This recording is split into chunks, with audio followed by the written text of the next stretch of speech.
I'm going to call the May 17th, 2018 Quorum Court meeting to order.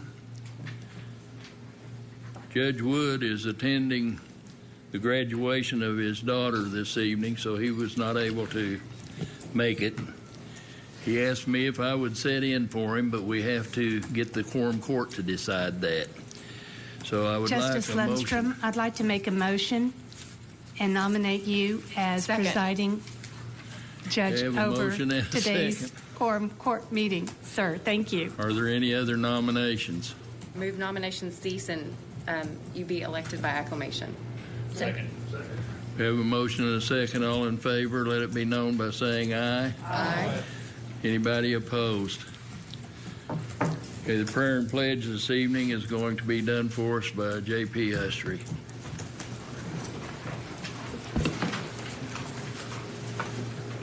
Dear Lord, we're grateful for all you blessed us with today for this wonderful county that we live in, Lord. We ask that you just give us great wisdom tonight.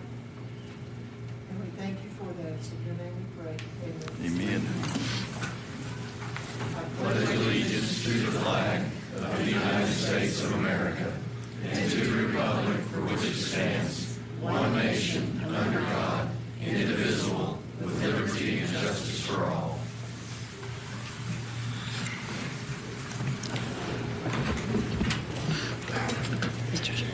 Could I get an motion to adopt the agenda? Excuse me. I actually have an amendment to the agenda. Item 10 was tabled indefinitely at the last Quorum Court meeting, and so I don't think it can properly be on an agenda. So I would move that the agenda be approved with item 10 deleted. Second. I have a motion and a second to table item 10. Is there any discussion? I went back and watched the video. I don't recall that there was ever a proper motion to table indefinitely. There was a motion to go forward with the appeal. So it wasn't really tabled. It just never was addressed. The only issue with the ordinance is you don't have to make any kind of move on it or vote on it today. In the event there was discussion at the last meeting that there was a possibility that the court would decide not to pursue an appeal. If you don't pursue an appeal, you must ratify the CUP because that was the directive given from the court.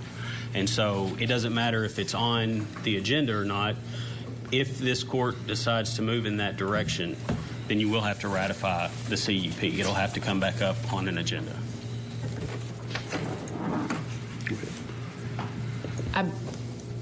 Maybe I'm mistaken on the actual motion that was voted on. I believe that it was J.P. Harbison who was the movement. It was her intent to table it, and the matter was discussed extensively like we were tabling it. So I will actually defer to J.P. Harbison for whether she wants it on the agenda tonight since it wasn't technically voted on. I was just of the sense that it was procedurally improper because I thought it had been tabled. Thank you. I thought I tabled it, but I think it needs to go on and be put on the agenda and discussed whether we do anything. Take it off the table to discuss it. And I'll make that motion that we take it off the table and put it on the agenda. That's a motion. That's a It motion. wasn't tabled, so it's not needed. Okay, so he said it's not tabled, so it's not needed. Yeah. Wasn't Okay. officially. Just to adopt the agenda then. Okay. You making that motion? Move to adopt the Second. agenda. I have a motion and a second to adopt the agenda. All in favor, let it be known by saying aye. Aye. All opposed? Agenda is adopted. We have preliminary motions on here tonight, so that covers your motion, Justice Sue Madison. Thank you, Mr. Chair. I move that we suspend the rules and read all ordinances by title only tonight. Second. I have a motion and a second to suspend the rules and read all the ordinances by title only. All in favor say aye. Aye. All opposed? That passes. Now we have citizens' comments. We have a 15-minute period for citizens' comments before we get into the Quorum Court meeting fully, so that you have the opportunity to voice some of your concerns if you have any. So we'll now begin the public comment. Is there anybody that wants to make a comment? There's not. Sheriff Helder, you don't have any comments to make? Unbelievably no, sir. All right, thank you, folks. Now I'm going to ask for the approval of the minutes. Second. I have a motion and a second to approve the minutes for last month. All in favor say aye. Aye. All opposed? That passes. We're now going to move to number 7 on our agenda, the treasurer's report. I want to ask Bobby Hill to come and give that. Good evening, everybody.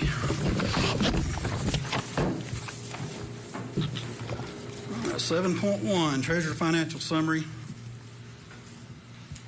General, 1,000 expenditures, as is most of the time, came in over revenues. We did have, it's not on this report because it's come in the last few days, but Collector Angela Wood has brought us $67 million this month for the tax settlements. So, but only 4.4 of that will go into the general fund in May. But May looks a lot better than April. Just a little bit of good news there. Down the road, continues to do well. 3017 jail. It spent about what it brought in, so it's stable right now. One thing I want to draw your attention to is down at 3511, DEM grant funds got a negative 79,000. That's a reimbursable grant. We have to pay first, and the state pays us back. There's a $255,000 trailer, and on May 11th, the state paid us back in full. So, the bottom of the next page. We began the month with $31.7 million, and the bank ended at $25, and that's mainly because of the $6 million in excess collector commissions that were sent to all the taxing entities. 7.2, 1 cent sales tax. A slight increase over last year, 2.37%. 573,000 came in, and for the year we're up 66,000. The same period last year we were up 115,000. So the growth is still there, but it's just not as robust as it was, but we still should easily make our projections. 7.3, the jail tax, same situation. 780,000 came in, and we're now almost 90,000 ahead of where we were last year at the same time. 7.4, the road tax, it was up 6.2%. 132,000 came in. And 7.5, Nelson's insurance report continues to be stable. We actually ended the month with more than we started with, so that's always good. And just a couple of, it doesn't amount to a great deal of money, but Andrea Lee, the Auditor of State, sent all the treasurers a letter saying that the $20,000 we were supposed to get from mineral royalties we will not be getting because there was no excess funds. So that's $20,000 general won't see. And also the administrative office of the court, which reimburses county general for jury expenses, ran out of money for fiscal year 2018. So the first 2 quarters we will not receive any reimbursement, and that's around $18,000. It's not a lot of money, but still, it is what it is, I guess. That's all I have. Are there any questions or comments on Mr. Hill's report? All right, thank you, sir. You betcha. Next on our agenda is the county judge's report.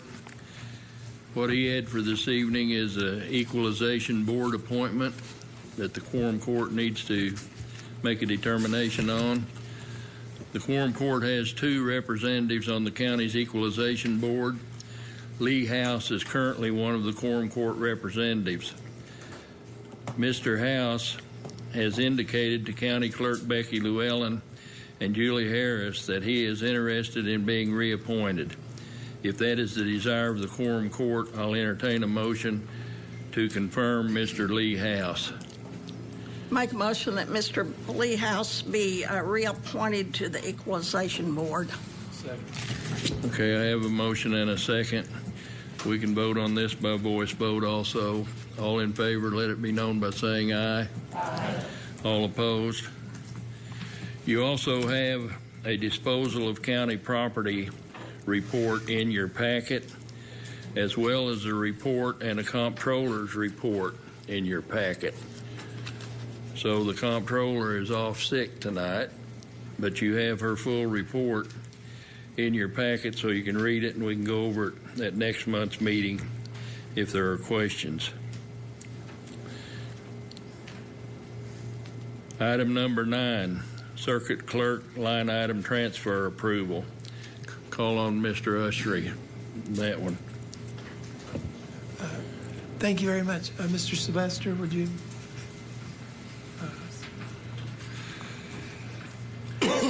He can do a better job of explaining this than me, but I think he'll be excited about what he has to say. Not spend the money, but what it's going to go for. Good evening. Kyle Sylvester, Circuit Clerk's Office. I'm asking for a line item transfer within my Commissioner Fee Fund account. With our e-filing project, we've started training this week. We'll be going live next month. And so basically what that means is we'll be taking away the paper files. And that means taking away paper files away from the judges, so they have to have a medium to be able to see all the documentation, which will be recorded electronically. What this is moving $25,000 from one line item into the computer and IT line item inside that budget, so that we can purchase tablets and equipment for each of the courtrooms so that the judges will be able to see all their documentation, put files together for their court cases. Are there any questions? Any discussion? Do I have a motion to approve this? Motion to approve. Second. Okay, we have a motion and a second to approve this it's a $25,000 expenditure, right? Yes, and it's coming out of the Commissioner Fee Fund. This is the 1/10% that comes off of the foreclosure fees. And it's in an account that currently has $45,044 in it that is specifically for the office. And there's been no expenditures out of it over the last 6 years. And this will give them the ability to read the files. Yes, sir. All right, all in favor, let it be known by saying aye. Aye. All opposed? That carries. Thank you, sir. Thank you. Number 10, an emergency ordinance ratifying a conditional use permit granted by the Planning and Zoning Board, White River Landing. We'll give that to Ms. Harbison.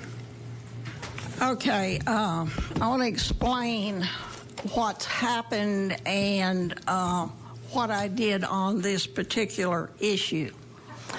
We made a motion that we look to get an outside attorney, and I also requested that we have someone review the case and determine whether the case, whether we could win the case or not. So I called the Association of Counties and asked for information.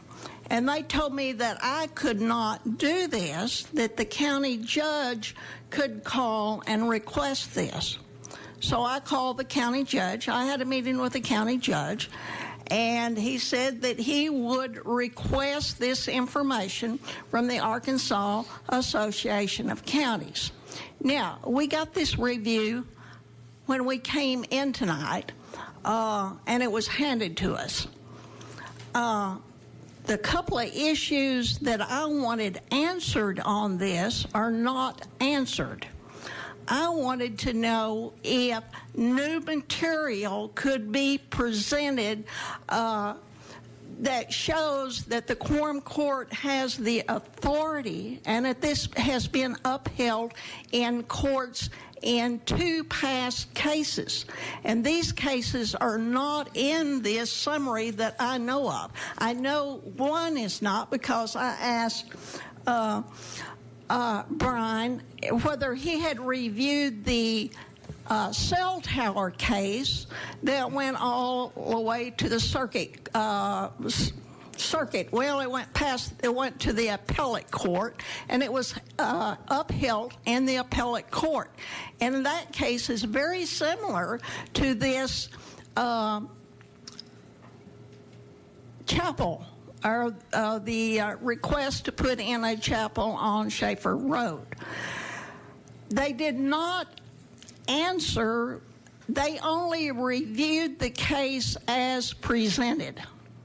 And they said, as presented, all of you have this in your possession, as presented, that it was a very weak case, and they didn't think that it could be, as presented, could be won. And my position on this, if it can't be won, then why are we proceeding with it? But my issue, and I asked the person that I talked to, and I should have written his name down, and I didn't, and I don't know if it's the same person that wrote this summary or not. I asked if new material could be presented, and he just laughed. Now, I don't know, was his laugh in my ignorance that you can present new material, or no, you can't present new material? So I don't know exactly what that meant. Now, if we can't present new material to support our position, then I don't see any need for us to continue with the appeal. Now, this is left up to the court. I would rather that we all read and sleep on this before we make a decision. And maybe we can inquire as... Now, I've been told by other attorneys that you cannot have new material presented, that it has to be presented in the way it's presented now. So, that's, I just want to make a decision on this and move forward. But I'm inclined that for us to go on appeal and for us to meet again and make a decision, either to withdraw the appeal or to go forward. Thank you. Thank you, Ms. Madison. Thank you, Mr. Chair. I agree with J.P. Harbison that being presented with a lengthy legal analysis right here, especially one that was provided a week ago, is not really enough time, especially for my lawyer brain, to absorb it all.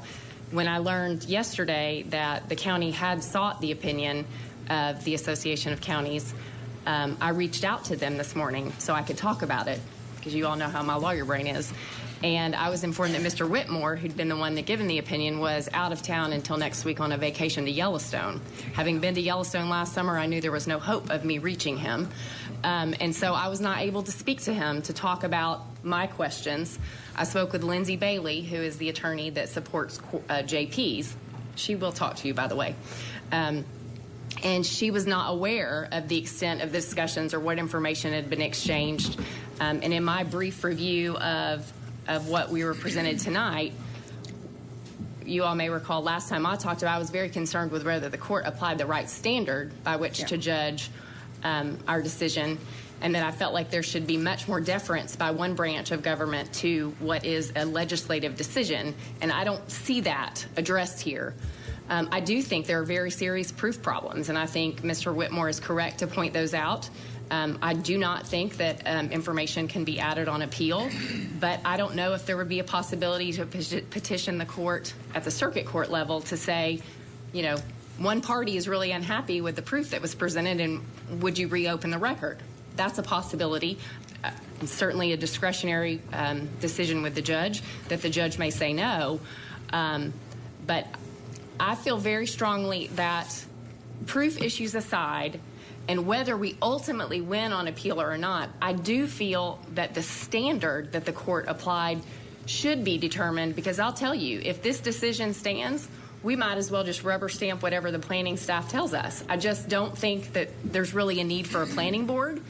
And if the courts are going to tell us that we still have to make it a legislative decision and affirm it, then they're just telling us we have to sign off on what the staff says. And that troubles me. And sometimes with appeals, lawyers realize you might lose on the facts of that case, but you might change the standard for next time. That, to me, is important. So we might not win, and the Presleys may be able to go forward with their appeal, much to the disappointment of the neighbors, I know, or with their event center. But we might get the Court of Appeals to clarify what our role is and what our standard is so that we know exactly what we're supposed to do next time. And I think that is important. And that is, I think, what our role should be, is because if we can't listen to neighbors, then there's no legislative decision involved at all. I tend to agree with J.P. Ecke, who said she doesn't like being called arbitrary and capricious. I don't either. And that's a very high standard, very, very high standard for anybody to say that we've committed something arbitrary and capricious.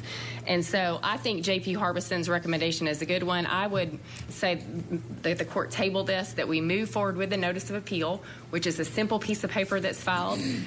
We've discussed this further, and perhaps get answers to J.P. Harbison's questions, anyone else's questions, and really get it all out there. And then appeals don't move quickly. They just don't. And by the time it's docketed and a briefing schedule has happened, we will have met again.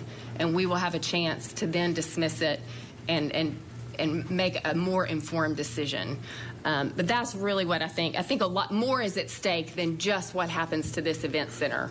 And I think that sometimes you appeal for principle, and that's what I would think we need to also keep in mind. And those are the questions I would like answered from somebody that has information, which when I talked to Lindsay Bailey, she said she wasn't even aware that the planning decisions came to the Quorum Court. So that didn't give me a lot of confidence in what the Association of Counties knows about. No, not to Lindsay, but they're not in the habit, and they don't represent counties. They don't. Because when I talked to her, I said, could we hire you all as outside counsel on this case? And she said, no, we don't do that. I said, so you all don't represent counties in appeals? And she said, no, we don't. We don't do planning appeals. We don't do any kind of appeals. We don't represent the quorum courts or counties in court. And so I would move that we table it until the next meeting, which means it is to a date certain and not debatable. Do I hear a second? Is there any discussion? Can't discuss it. It's not debatable. Oh, that's right. It's not debatable. So you don't get to discuss, Mr. Dennis. We have a motion and a second. All in favor of tabling this, say aye. Aye. All opposed? Hell no. Okay, the ayes won it. We'll move on. That will be tabled until next month's meeting, so it is a time certain. Number 11 on our agenda, an ordinance appropriating the amount of $8,606 from the general fund to the county attorney's budget for 2018. This ordinance is on its third and final reading. Mr. Usry. If you could read this for us, please, Brian. An ordinance appropriating the amount of $8,606 from the general fund to the county attorney budget for 2018.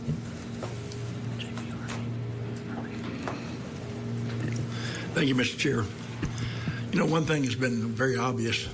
There's been a lot of disagreement about this issue.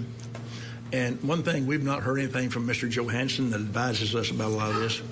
And I'd sure like for us to go ahead and hear from him and hear his perspective on handling this situation. You know, we need to be moving towards some kind of resolution and some kind of moving toward more agreement on some of these decisions rather than slugging it out and counting the votes.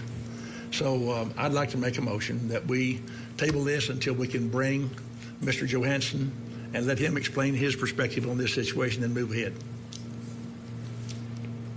Do I hear a second to that motion? Yeah, you said next meeting, right? Yes. So that is a date certain. Do I hear a second? Second. Thank you. Okay, I have a motion and a second to table this until next month's Quorum Court meeting. Any more discussion?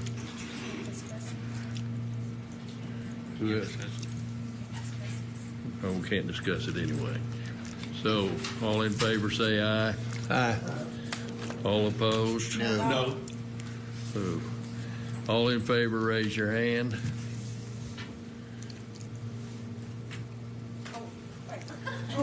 What's the motion? To table it. So I counted 6. What'd you count? Well, the hands went up and went down. 1, 2, 3. And get your hands Ask for a up. roll Hand, call. you voting? I ask for a roll call. Yeah, do a roll call vote. These hands are too hard to count.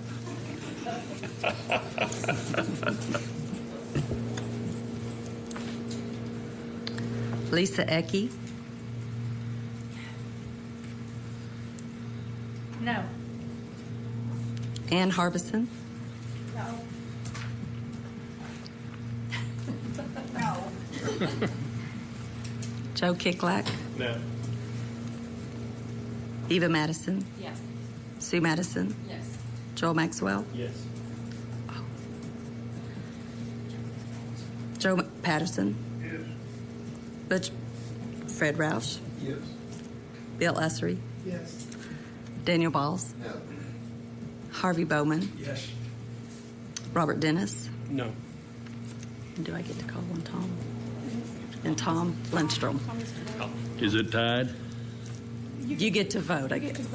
I didn't. I wasn't for sure. What's your I don't vote? have to vote if I don't want to. I'm the judge. Well, you have to vote. I'm gonna table, yeah. I'm going to vote yes. Oh, Table. Waste of taxpayers' money tonight, folks. That's a settled issue, 1, 2, right? 3, 4, 5.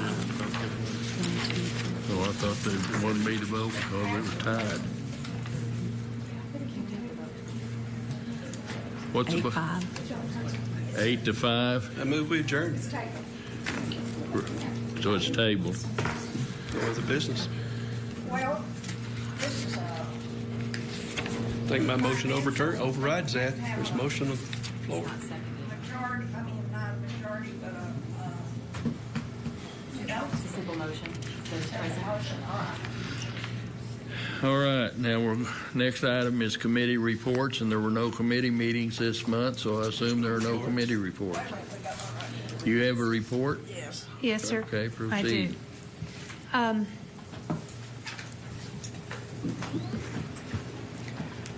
The Personnel Committee meeting as the Grievance Board met on May 10th to hear the grievance of the Comptroller, Miss Ashley Faber, against the county judge. I will say that this was a gut-wrenching hearing. It was very difficult, but we were given the task to impartially decide based on the evidence. The plaintiff's attorney said that he had to prove retaliation due to speaking out and gender discrimination.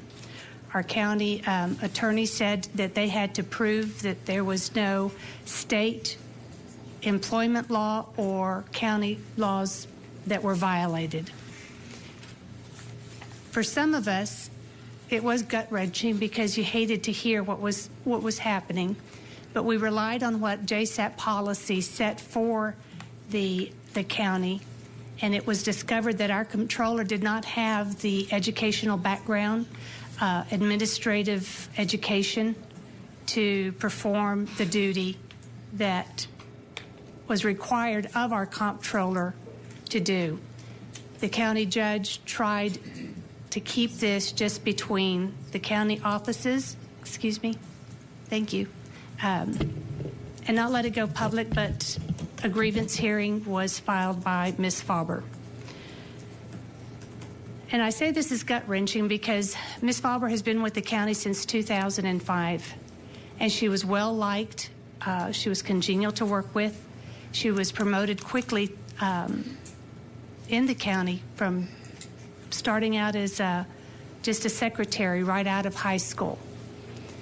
However, moving on into payroll and assistant comptroller and comptroller requires a college degree 5 years experience in accounting and managerial administrative background, which Ms. Faber did not have. You hate to see something like this happen. So I reached out to Blair Johansson from the Johansson Group, who helps administer the JSAP policy that the county follows their procedures. And starting in 2005, we went from when she was hired all the way through to when the previous administration promoted her to comptroller. And in there, each time she was promoted, she did not possess the educational background or the experience for that position, which communicated to some of us her intelligence, her skill, her ability, her tenacity to do a good job wherever she was.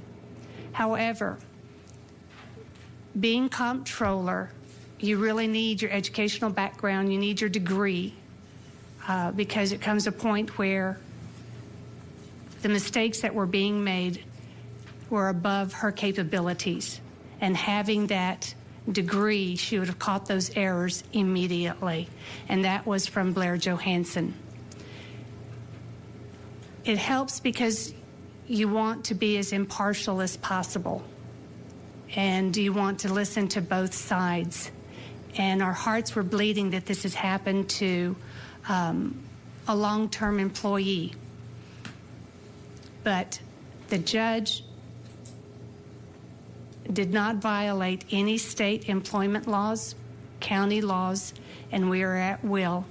And the grievance committee decided to vote for the county attorney. And but I like Paul Harvey, who says, but yet there's the rest of the story, if some of y'all remember that. A lot of the things that were said in the paper didn't exactly, there's the other side. And accusations were made by Ms. Faber when being questioned by one of the JPs on the grievance hearing. This was not evidence that was presented by her attorney, and we all kind of were hit like a bombshell. We did not expect this to come forward. And that was the accusation that the county judge gave his wife county property, which was a hazmat or roads department jacket. It was, I think, quoted as a coat. Ms. Faber made that accusation against Chief Gales, and without her attorney, the plaintiff's attorney, even calling a witness or calling Mr. Gales to the stand to verify or refute the accusation made by Ms. Faber. It proved to be just hearsay and a false assumption. And I think it needs to be clarified that our county judge did not steal county property. I was disheartened to hear that, or to read that is the accusation.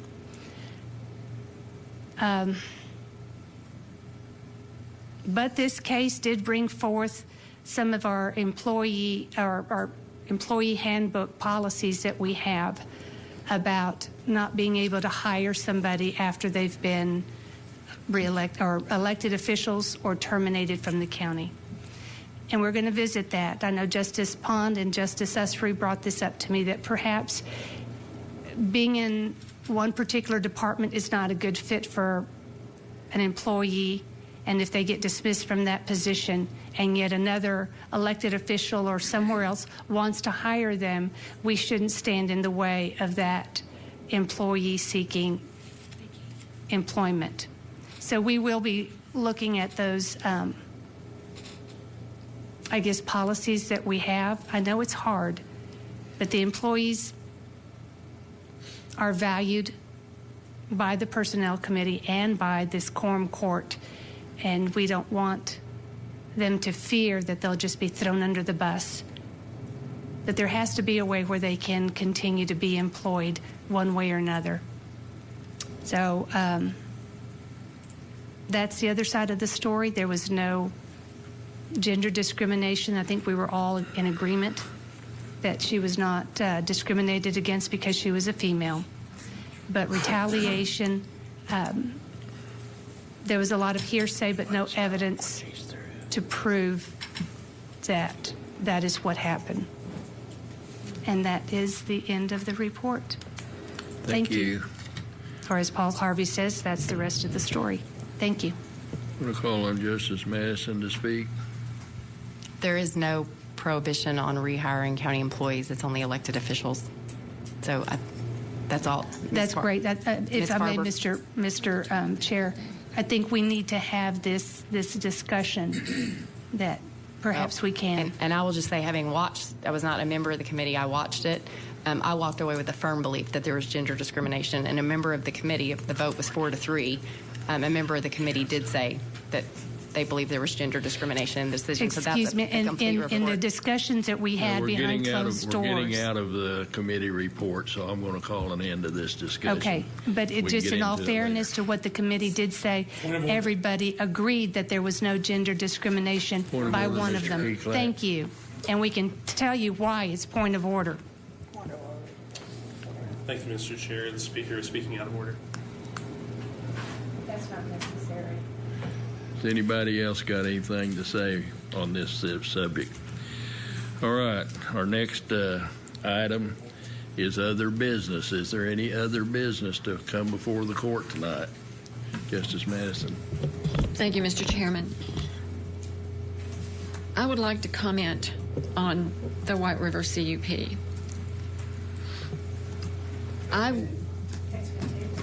It's other business. This is a comment under other business. I'm not addressing the ordinance that was before us. I watched the videotape several times. I listened to Ms. J.P. Harbison's initial motion where she wanted to hire John Everett. And the eventual motion was that we hire an attorney and seek that attorney's opinion on the likelihood of success with an appeal. There was a friendly amendment offered to that we get this opinion as soon as possible, that we get a quick decision. And yet, we've really not had any quick decision or opinion from attorney that we hired, because we still haven't hired one. I consulted a highly prominent Washington County attorney who has successfully argued before the Arkansas Supreme Court and ran this arbitrary and capricious business by him. And he said, as J.P. Madison has pointed out, that it is such a high standard that it's almost impossible to actually find that. It's reserved for the genuine cases where somebody just totally disregards any evidence that was presented. But you may remember that J.P. Aki pointed out she had done a great deal of research on that. She'd interviewed some people. J.P. Bowman had been to the planning board meeting. A number of us had been down and visited the neighborhood, looked at the size of the parcels, and for some reason, the judge thought that didn't count, that we had gone down there to look. Justice Madison, I'd like to keep this a little short if we could. I'm winding down. Because we are going to discuss it again next month's meeting. But if anybody was arbitrary, it's my opinion, perhaps, that the judge was. And I'm disappointed that it has taken a solid month to get nowhere with this. Thank you. Thank you. The only other business I have is to thank everybody on the court for allowing me to do this. It's been a pleasure. I see his hand. I'll get to him in just a second, as soon as I finish my little discourse. And I appreciate everybody coming tonight. Had a good meeting. And I'll never do it again, because December the 31st will be my last day. Justice Dennis. I don't think I'm confused. I think this court sometimes does things the way they want to do things, just because they can figure out a way to vote for or against something to put something off. I think it's a total waste of the county's money to go forward with this CUP and to hire attorneys and hire different people. Mark Whitmore's, who we asked for the question, I don't know if y'all got a copy of this or not, but I'm going to read part of it to you. I've clerked for 2 circuit judges and been around circuit judges all of my adult life and career.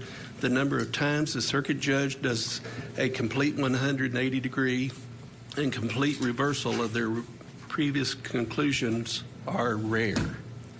And so we're going to chase this rabbit and spend the county's money for basically nothing. And I'd like to say, whatever happened to property rights?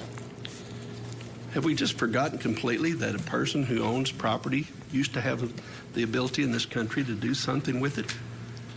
I just think that we've overstepped and that we've made a bad decision, and I think it's going to cost the county for a mistake, and we won't admit that we made a mistake, and we're worried about someone thinking we're the quote from the judge, yeah, thank you, J.P. Madison. And oh, sorry. I thought you were finished. I'm sorry. And I think it's a total waste of the county's money. And I just want to go on record. Scarlett, you can put me down for that. I think it's a waste of money to go chasing after this. I think we're trying to prove that Brian Lester did a bad job. Brian didn't do a bad job. The laws are the laws, and we're trying to change it from what it is. And I still respect property rights and things. I think that a person has a right to do with their 7 acres as they please, up to a point of where it interferes with that other person. Yeah, we didn't respect property rights when the gentleman wanted to put a cell tower on his 400 acres. I didn't do that, sir. I didn't do that. So do not include me on property rights. That's the reason we table stuff, is because we're going to have ample time at next month's meeting to discuss this whole issue.